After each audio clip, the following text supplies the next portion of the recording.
Ben Ryan made his millions selling used Nissan Micros. Dick Sykes, renowned hockey player, made his fortune coaching a girls' sport. Adam O'Flynn, just an intern. The McCurry case.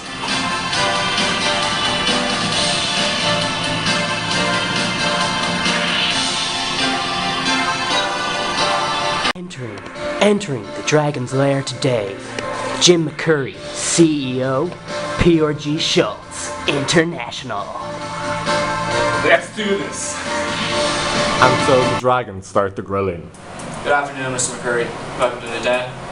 I'm Ben. This is Richard. No, this is Adam. Now I'm just going to begin by asking you how PRG Schultz International's got into this situation you're in. It looks pretty grim for you, and your stock price has lost almost half its value in the last 3 months.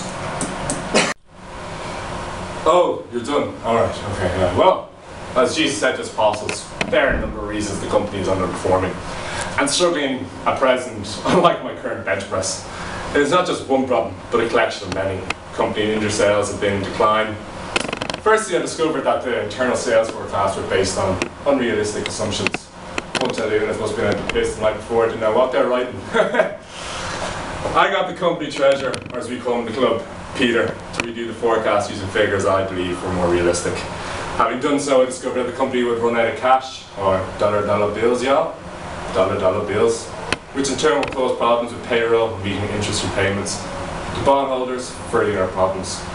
A number of client-related factors have also contributed to declining sales. Client-related factors. Can you elaborate on that situation? Yeah, I've a bunch. Basically, in recent years, several client-related factors have led to a decline in the traditional work of other recovery industry. Clients have reduced the percentage of recovered funds that are paid to auditing firms. Clients have reduced the number of errors they made by learning from previous mistakes. And also, clients have begun to do some auditing work in-house. Well, Mr. McCurry, it's no wonder your company ended up in this situation. And from my notes here, I can see that the situation was worsened by other factors such as the managers being rewarded, too many perks, staff being underqualified and overpaid, and unhappy field managers. Can you explain this? Oh, you're done, right? Yeah, you're on the ball there, mate. I should hit the gym sometime now, not too bad. But anyway, let's get back to the point here. I was indeed facing these problems and other problems related to people, culture and the organisation. Field managers were disgruntled by what they believe are unattainable bonuses, and I wouldn't disagree with them. Look, we're all in a sticky situation at the moment. But like as the big man Jesus said, you'll get disgruntled over unattainable bonuses. Some man. What about these luxurious perks we give to senior management? 997! 998! 999! 1,000! Oh, you're done. You're done. Okay, just 1 second there. Just getting my sweat on. Yeah, luxurious perks. I quickly acted on that problem and put it straight into my back pocket. And Bristol. No more corporate jets, club memberships, or assigned parking for my employees. I even removed some members of senior staff, and in order to cut costs, no more dead weight, just deadlifts. So, Mr. McCurry, I've heard a lot of spiel out of you, but have you actually introduced any positive actions into PRG yet? Of course I have. I'm not just a pretty face. I took on this different role because PRG are a dominant player in the market, much like me in the gym. Also, we got a positive cash flow and we know I love my dollar bills. Being the same man that I am, I didn't implement any personal changes straight away. Instead, I entered PRG with an open mind, allowing me to make an educated decision, having met with managers and executives. However, I couldn't have done this all without my main man, Dano. He's a legend, smart man, he takes no bullshit. We needed to reduce our DSO because some dope in the accounts was fitting with the books big time. Must have made it crystal. I made some symbolic cuts, if you get me. Let these boys know who's boss. They've been spoiled for far too long, and don't get me started about the company credit card. Alcoholics is an understatement. Having made these cuts, I've already saved $4.5 million. I'm just that damn good. I recognise that our SGAs were nearly twice that of our competitors, so I'm implementing a plan along with Dano so that we can save our PRG's ass. We plan to save $45 million. These boys know I'm boss. Everything's negotiable except that $45 million, aka keep it up or get out. Mr. McCurry, you seem like a bit of a know-it-all, to be honest. Any negative actions, or are you just a brain? Yeah man, look, I love to toot my own horn, as you all know, like toot toot, but I'm always open to criticism. I might have been a little naive when we were meeting with the bank. Some dope told me to be casual, and basically I went in and there was 8 straight up badasses there waiting to grill my ass. I should have realised that if the bank wants their money back, they're not going to be happy campers, but look, I know I'll not have to listen to that dope Peter again. Also, I think I might have made a little doo-doo with the DSO days. I told the lads to start calling around, get my money back. In hindsight, it might have been a little unprofessional, let's say. Finally, I asked some of the personnel to help me make cuts. That was just wrong. They thought I was weak, so I squatted them. Well, Mr. McCurry, what are you going to do now looking towards the future? Look, Mr. Dragon, I'm a successful CEO, and I'm always looking ahead to strive to be the best. One of my several plans for future include collect receivables faster, so that in simpler terms, we're collecting the cash that we are owed in the company quicker. Hope to decrease the days sales outstanding from 60 days to 30 days over the next few months. Look, I'm always going to implement some serious cutbacks for senior management, and there will need to be many changes to how the business is conducted by them. For too long we've lived a luxurious lifestyle, too many pennies spent in MOA when we really should be looking at the sparkling wine. For example, last night I was in Cristal, the lads dropped at least a G or two. No more than that. This has to change. I'll be starting by selling a private jet that brings big dicks around the world playing golf, although this may be hard for some of us as I feel it has to be done.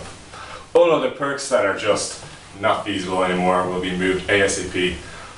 We are working and living in the lifestyle of a Fortune 500 company when we clearly are not anymore. I also feel that there are too many layers of management. That needs sorted pronto. Like, as my dad always said, you should never have too many layers of management. Too many layers of management result in mixed communications, and our efficiency is not what it should be. To be successful over the next couple of years, making difficult decisions with management style is a necessary one. Let's not forget what my daddy said. This all sounds great in an ideal world, but as we all know that the business world is far from ideal or predictable, have you and the rest of your management considered the thought of or the prospect of bankruptcy? Yes, unfortunately I have considered this option, but both myself and the rest of the board feel the situation can be avoided by careful restructuring of the company. I feel that for us to file for bankruptcy would have detrimental effects for the confidence that our clients have for us, and if this were to happen, we would begin to lose existing and potential clients. I feel that our 40% receivables that we are owed are all from financially sound companies. This would decrease the chances that we will have to file for bankruptcy and potentially ruin the name of PRG Schultz in the long run. So, it is our last resort, but I'm confident that we will be able to avoid bankruptcy and pay back our debt. So Dragons, I come to ask you one thing. Make it rain.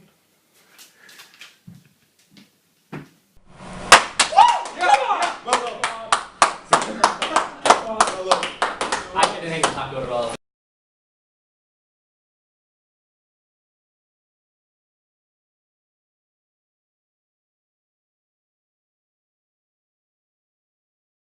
Good afternoon, Mr. McCurry.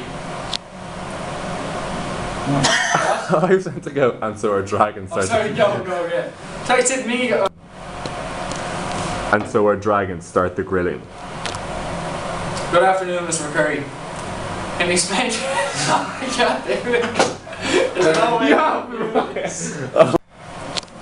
And so our dragons start the grill. And so our dragons start the grilling. Good afternoon, Mr. McCurry. I'm Ben Ryan and one of the dragons. No. And so our dragons start the grilling. I'm sorry, Ash. I'm so sorry. I'm sorry, I could not do that. That was you! And so our dragons start the grilling. Good afternoon, Mr. McCurry. Welcome to the den. I'm Ben, this is Dick, and this is Aaron. Now, can you explain to me how PRG Schultz... come on, man, I was nailing it there! Man, that's gonna be... The memory on that's gonna be fucked. Battery's gonna go. And so our dragons start the grilling. Good afternoon, Mr. McCurry. Welcome to the den. This is Richard. I'm Ben. This is Adam. No man, like you're done. You're done. Science, seriously. What are you laughing at? You're actually Science, just start. And so our dragons start the grilling. Good afternoon, Mr. McCurry. Welcome to the den. This is Richard, Adam, and I'm Ben. Now, just looking at your company there, can you explain to me how PRG Schultz International has... Sorry, pardon Mr. Sykes here, he's okay. No, I'm good, lads. I'm not doing this video again. This is the last. And so the dragons start the grilling. Good afternoon, Mr. McCurry. Welcome to the den. This is Adam, I'm Ben, and this is Richard. I'm going to begin by asking about the... Stop. I didn't laugh then. I can't do it. I'm full on laughing. Don't worry, just stare at that window. So I looked at the window and I was like, I walk away.